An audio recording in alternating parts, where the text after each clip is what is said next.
وہ ایک بدصورت آدمی تھا، یہ کہنا تو بد اخلاقی ہوگی، لیکن یہ طے تھا کہ وہ شاعر محض اپنی بدصورتی ہی کی وجہ سے بن گیا تھا۔ شاعر نے مجھے جو بتایا تھا وہ کچھ یوں تھا: مجھے تصویروں سے چڑ ہے اور میں اپنی تصویر کھنچوانے کے بارے میں بہت کم ہی سوچتا ہوں۔ ہاں، 4-5 سال پہلے میں نے ایک لڑکی کے ساتھ اپنی منگنی کی تقریب میں تصویریں کھنچوائی تھیں۔ وہ لڑکی مجھے بہت عزیز تھی۔ مجھے اب یہ یقین نہیں کہ ایسی عورت پھر کبھی میری زندگی میں آئے گی، اور وہ تصویریں ہی میری خوبصورت یادوں کا حصہ ہیں۔ بہرحال پچھلے سال ایک رسالے میں میری تصویر چھاپنی چاہیے۔ میں نے اپنی ایک تصویر اس تصویر میں سے کاٹ کر، جو میں نے اپنی منگیتر اور اس کی بہن کے ساتھ کھنچوائی تھی، رسالے کو بھجوا دی۔ حال ہی میں ایک اخبار کا رپورٹر بھی میری تصویر مانگنے لگا۔ میں نے تھوڑی دیر سوچا، بالآخر میں نے اپنی اور اپنی منگیتر کی تصویر کو نصف کیا اور تصویر رپورٹر کو دے دی۔ میں نے اس سے کہا کہ وہ تصویر ضرور واپس کر دے، لیکن مجھے لگتا کہ وہ تصویر مجھے کبھی واپس نہیں مل سکے گی۔ خیر، اس سے فرق تو کوئی نہیں پڑتا۔ میں کہنا یہ چاہ رہا ہوں، گو اس سے کوئی فرق نہیں پڑتا، لیکن پھر بھی میں اس وقت چونک پڑا جب وہ تصویر آدھی دیکھی جس میں میری منگیتر اکیلی کھڑی ہوئی تھی۔ کیا یہ وہی لڑکی تھی؟ میں اس کے بارے میں بتاتا ہوں۔ تصویر میں تو لڑکی بہت خوبصورت اور دلکش لگ رہی تھی۔ وہ 17 سال کی تھی اور عشق میں گرفتار تھی، مگر جب میں نے اپنے ہاتھ سے یہ تصویر دیکھی، یہی جس میں لڑکی مجھ سے چھین لی گئی تھی، تو مجھے اندازہ ہوا کہ وہ تو ایک عام سی لڑکی تھی۔ میں پھر کہتا ہوں کہ اب سے پہلے وہ میرے لیے سب سے خوبصورت تصویر تھی۔ ایک ہی پل میں ایک طویل خواب سے بیدار ہو گیا، میرا قیمتی اثاثہ ریزہ ریزہ ہو گیا۔ اور پھر شاعر نے اپنی آواز مزید آہستہ کر لی: اگر وہ میری تصویر اخبار میں دیکھ لے تو یقیناً وہ بھی یہی سوچے گی، وہ یہ سوچ کر دہل جائے گی کہ اس نے مجھ جیسے آدمی سے ایک لمحے کے لیے بھی محبت کی۔ خیر، تو یہ تھی پوری داستان، لیکن میں سوچتا ہوں اگر وہ اخبار ہماری تصویر ایک ساتھ شائع کرتا، اس طرح جیسی کہ وہ کھینچی گئی تھی، تو کیا وہ میرے پاس یہ سوچتی ہوئی بھاگم بھاگ نہ آئے گی کہ میں کتنا نفیس انسان ہوں۔ واہ، کہانی کا کیا بات، واہ واہ واہ، بہت عمدہ۔ تو اب ہم اپنے حاضرین سے رائے لیتے ہیں یا سناری کعوہ باتا کی شخصیت اور اس کہانی کے حوالے سے۔ تو میں چاہتا ہوں ڈاکٹر فضا آپ سے شروع کیا جائے۔ آپ اس کا نفسیاتی پہلو ضرور بتائیے گا کیونکہ آپ مینٹل ہیں۔ مجھے ایسے لگتا ہے کہ ان تحریر میں بہت ڈیپتھ ہے، مطلب اٹس ناٹ اے سپرفیشیل نہیں ہے، اور انہوں نے بہت گہرائی ہے ان کی، جو مطلب ہر جو اسٹوری ہے اس کا کچھ آؤٹ کم ہے، کچھ اس سے نتیجہ بھی نکل رہا ہے۔ ایسا نہیں ہے کہ آپ نے صرف اسٹوری پڑھ لی، بالکل اس کے بیہائنڈ بھی کچھ، ہاں بیہائنڈ بھی ہے، تو وہ ایک آپ کے اندر آئی اوپننگ ہے کہ آپ اس کو اگر کسی کا ذہن تھوڑا کھلا ہوا ہے تو وہ اس سے کچھ لرن بھی کر سکتا ہے، جو مجھے یہ لگا۔ دوسرا یہ کہ ایک اس میں کہانی اور بھی ہے، خودکشی، وہ کیا کہانی ہے وہ میں نے اس میں، آپ کو پتہ ہے نا 14 صفحے خودکشی جو ہے وہ جیپنیز کلچر میں ایک جی، بہت ضروری ایک طرح ایلیمنٹ کا ہے۔ خودکشی۔ جی، وہ تو اپنے جی، باس کے لیے بھی کر لیتے ہیں، آنر کلنگ ہے نا وہ تو ان کے یہاں، خودکشی تو بہت زیادہ ان کے یہاں ہے۔ یہ کہانی ہے اس میں خودکشی؟ جی بالکل ہے اس میں۔ تو یہ کیا ہے؟ کیا میں سنا دوں اگر آپ لوگ اجازت؟ جی جی کتنی بڑی ہے دکھائیے۔ بہت بڑی ہے۔ ہاں اس کا تلخیص بتا دیں اگر آپ کو یاد ہے کہ کیا اس کا، اگر آپ نے پڑھی ہو۔ یہ 3 اس میں کہانی کو 3 حصوں میں تقسیم کر سکتے ہیں، جو میرا نتیجہ میں نے نکالا۔ ایک یہ دکھایا گیا کہ بیت الخلاء نہیں تھے وہاں بھی لوگوں کے پاس، تو ایک پہاڑی مقام پر ایک بیت الخلاء جو ہے وہ بنا ہوا ہے۔ تو وہاں لکھا ہے کہ عورتیں وہاں جھکی جھکی سی بدنما فارم ہاؤس جو بنا ہوا ہے اس کے ساتھ ایک بیت الخلاء ہے، جہاں غلیظ اور پوسیدہ ٹینکا ہیں، اس کی چھت ہے اس کی۔ تو جب بہار کی آمد ہوتی ہے تو وہاں خواتین گھومنے آتی ہیں اور پھر وہ اس کو وہاں وہ یوز کرنے جاتی ہیں، وہاں تیار ویار بھی جو ہوتی ہے۔ پھر لکھا ہے کہ ایک کسان نے منصوبہ بنایا کہ وہ ایک صاف ستھرا بیت الخلاء بنائیں گے جس کا وہ کرایہ رکھی ہوئی تھی۔ پھر پھولوں کی جو نمائش کے دوران جو ہے انہوں نے اس میں بہت رقم کمائی اس بیت الخلاء سے۔ پھر ایک دوسرے کسان نے بھی جو جل رہا تھا ان کی کامیابی سے کہا کہ اپنی بیوی سے کہ میں بھی ایک اور بیت الخلاء بناؤں گا اور اس کا میں بھی کرایہ رکھوں گا۔ تو اس نے کہا کہ ہم تو نہیں کر سکتے ہیں، ہم بزنس ہمارے اس کی کٹے ہوئے ہماری وہ نہیں ہے نا، معاش کا ذریعہ نہیں ہے بزنس، ہم کسان ہیں، اس نے کہا نہیں تم غلط سمجھ رہی ہو, ہم غلیظ بیت الخلا نہیں بنائیں گے, ہم دارالحکومت میں جس طرح بنائے جاتے ہیں اس طرح بنائیں گے.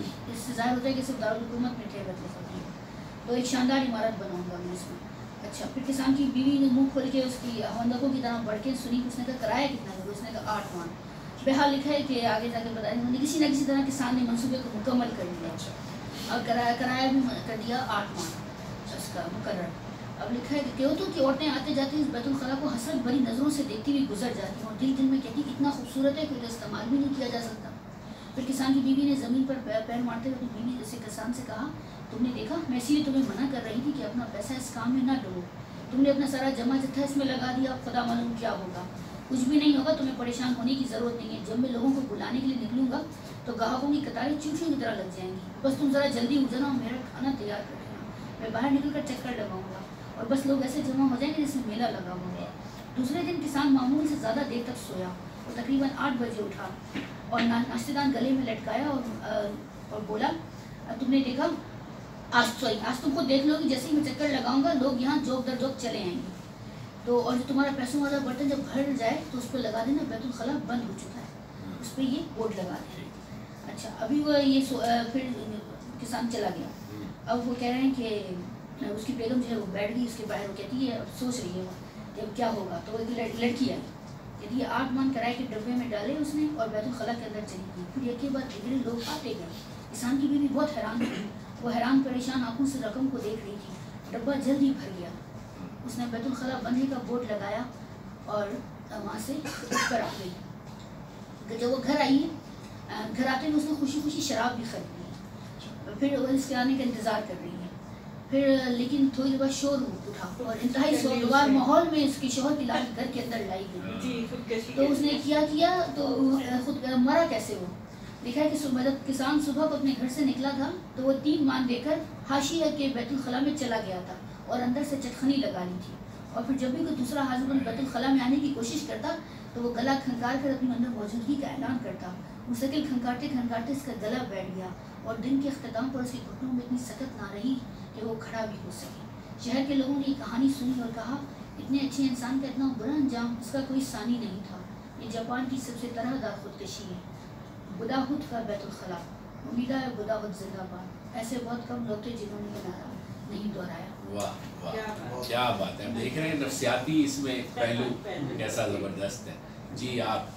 میں نے جب ان کی کہانیاں پڑھی ہیں تو مجھے کافی حد تک لگا ہے کہ یہ ریالٹی سے قریب ہے, یعنی حقیقت سے قریب تر کہانی ہے. جیسے وہ آپ نے پہلی کہانی سنائی اس پہ ان کا ایک ڈر تھا ہر آدمی کو, جب بھی یعنی چاہے کوئی عورت ہوتی ہے جب کسی سے پہلی دفعہ ملتے ہیں تو ایک ڈر ہوتا ہے کہ میں ریجیکٹ نہ ہو جاؤں, یا وہ بہت خوبصورت ہے تو بالکل بھی وہ ڈومینیٹ نہ ہو جائے. تو وہ اس خوف کو ڈپکٹ کیا. اور یہاں پہ خودکشی جو ہے یعنی یہ ایک طنزیہ حقیقت ہے کہ یعنی ایک طنز ہے معاشرے کے اوپر کہ جہاں پہ معمولی سے معمولی لگژری جو ہم دوسروں کو فراہم کرتے ہیں اس کے لیے بھی ہم کمائی کا ذریعہ بنا لیتے ہیں. اور بعض دفعہ جو چیزیں ہم سمجھتے ہیں کہ جس سے ہم اچھا کما سکتے ہیں بعض دفعہ وہی ہماری موت کا ذریعہ بن جاتی ہے. تو ہمیں ہمیشہ جو ہے ان کے نیگیٹو پہلوؤں کو بھی مد نظر رکھنا چاہیے. اچھا ہے, بالکل صحیح. مجھے اپنی اس وقت میں نے نہیں پڑھی کتاب, لیکن ترجمے سے اندازہ ہوتا ہے کہ بڑی سلاست روانی ہے اور بلاغت بھی پنچ لائن ہے. اور یہ ہے کہ جس طرح انہوں نے محسوسات کو اور خاموش لمحوں کو زبان عطا کی ہے وہ واقعی ایک بڑی بات ہے. ورنہ عموماً یہ ہوتا ہے کہ ہم کچھ کہتے ہیں اس کو بھی ہم صحیح طور پر نہیں بیان کر پاتے ہیں, لیکن یہ ہے کہ ان باتوں کو جو کہی گئی نہیں ان کہی ہیں ان کو بیان کرنا اس خوبصورت انداز میں اور اتنے محسوسات کے ساتھ وہ واقعی اس رائٹر کا جو بھی کمال ہے کہنا. تو میں سمجھتا ہوں کہ بڑی اچھی کہانیاں, اور میری خواہش ہے کہ میں تمام کہانیاں پڑھوں. کتاب بتائیے. بالکل تو پھر ہم بالکل ٹھیک ہے. جی صاحب بھائی, آپ کہانی دوسری کہانی تو آپ نے پوری سن لی, کچھ کہیے اس پہ. دوسری کہانی جو میں کہنا چاہ رہا تھا انہوں نے کہہ دیا, تو میں انالیسس ہی کرنا چاہ رہا تھا اس کا. اچھا, یا یہ ضروری نہیں ہے کہ کمائی جو ہے ہمیشہ آپ کا اینڈ اچھا ہو. کمائی کے چکر میں آپ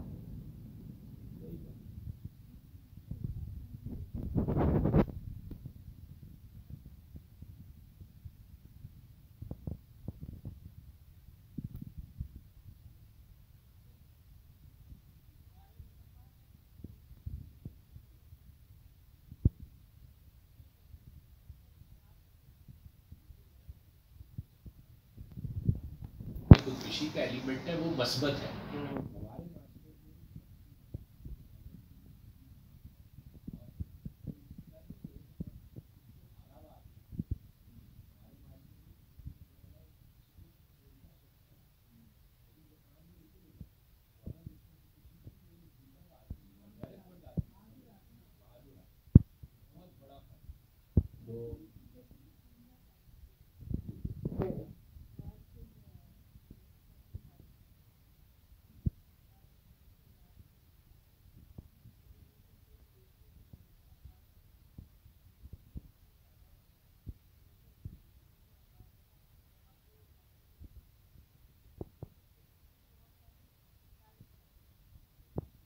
ان کو حقیقت جاننے کے لیے موت کے بعد کیا ہوگا تجسس بھی ہے, اس میں وہ تجسس بھی ہوتا ہے. تو مجھے لگتا ہے کہ ان کو تجسس بہت تھا کہ موت کے بعد کیا ہوگا, جا وجہ سے ہی موت کا تذکرہ ہے. خودکشی جو ہے نا کوئی ایسا ڈرانا خواب نہیں ہے.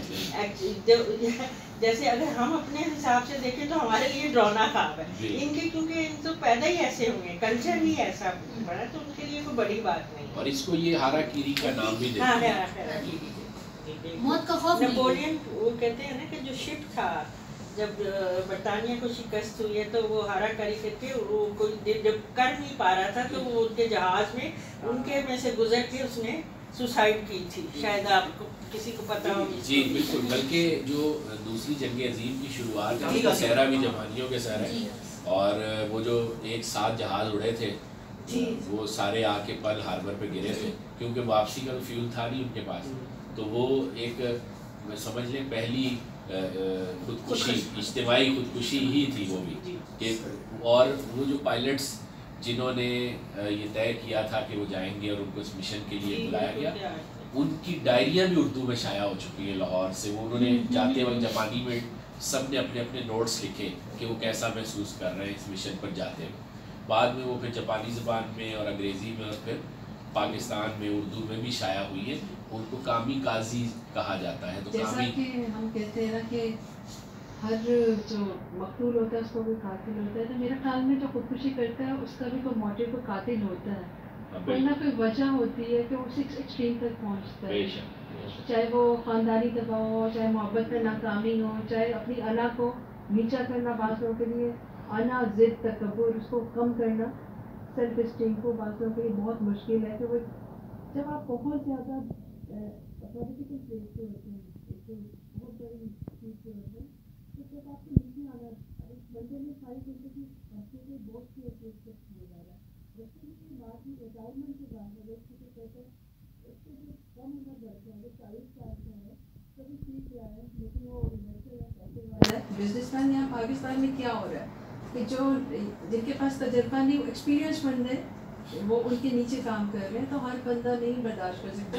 اس سے چھوٹا بندہ جو ہے وہ, تو وہ اپنے آپ کو بچانے کے لیے وہ اس طرح کی, تو خودکشی کا بھی, یعنی خودکشی کرنے والے کا بھی کوئی نہ کوئی قاتل ہوتا ہے.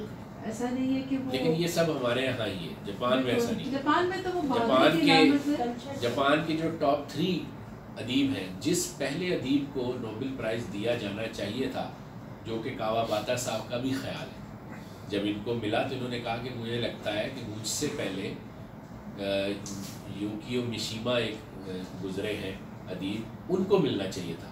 تو ان کو نہیں ملا. وہ ایک قوم پرست ذہنیت رکھتے تھے, اور دوسری جنگ عظیم کے بعد انہوں نے یہ قبول نہیں کیا کہ ہم انگلش ڈسپلن میں آئیں یا امریکی نظریے کے تحت جاپان کنورٹ ہو. تو انہوں نے ہارا کیری کی, اور باقاعدہ بہت ہی شاندار وجیح شخصیت کے مالک تھے, اور انہوں نے فوجی ہیڈ کوارٹر میں گھس کے کی, یعنی احتجاجاً کہ میں یہ کروں گا. موٹیویشن تو ہے نا, یعنی ہر چیز کی کوئی نہ کوئی موٹیویشن, کوئی نہ کوئی وجہ ہوتی ہے. تو اسی کے حوالے سے فرحان بھائی آپ کچھ کہیے. میں تو پہلی مرتبہ آنے کا اتفاق ہو رہا ہے.